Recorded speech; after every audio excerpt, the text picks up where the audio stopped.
তাকওয়া smart take সেই ছোট্ট রুম থেকে এত বড় রুমে আসার গল্পটা কিন্তু এতটাও সহজ নয়। রাত এখন বাজতেছে 2টা 48, বাট এখনও পর্যন্ত দোকানে এই যে দোকানের আইটেমগুলো ডেকোরেশন করা, সুন্দর করে সাজিয়ে তোলা, প্রত্যেকটা আইটেমকে আলাদাভাবে রূপ দেওয়া, যেমন এখানে 90 টাকা, 100 টাকা, 120 টাকার প্রোডাক্টগুলোকে আলাদা করা, আবার দামি মালগুলোকে আলাদা, প্রত্যেকটা কাজ কিন্তু আমি নিজের হাতেই করতে হচ্ছে। কারণ আমার যে দোকানে যে লোক থাকে, কি বলবো, আসলে আজকে দোকানে মাল আনলাম, ওনারা আজকে সব কাজ একসাথে পড়ে গেছে। বাসায় হাঁস মোরগ ধরা, নানির বাড়িতে হাঁস মোরগ ধরা, সব কাজ একসাথে পড়ে গেছে। অথচ আমি দোকানদার হয়ে 2টা 46, 848।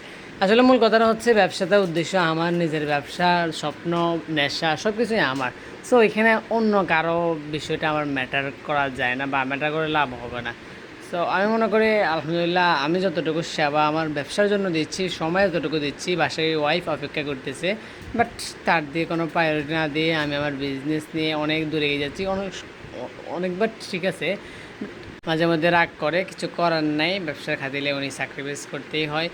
সো আপনারা আসবেন কবে তাকওয়া স্মার্ট টেকের অফিসে, নতুন অফিসে, যেখানে কিন্তু আপনারা আসলেই কিন্তু এসির একটা মানে কি বলবো যায়, সেটা আসলেই বুঝতে পারবেন।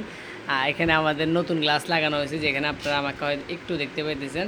তো যাই হোক, আপনাদের জন্য শুভকামনা থাকবে, তাকওয়া স্মার্ট টেকে আসার জন্য আমন্ত্রণ থাকবে। কারণ আমাদের কাছে এখন সব নতুন নতুন আইটেম, নতুন নতুন প্রোডাক্ট আসছে, যা আপনারা চাইলে আপনাদের সংগ্রহ করতে পারেন।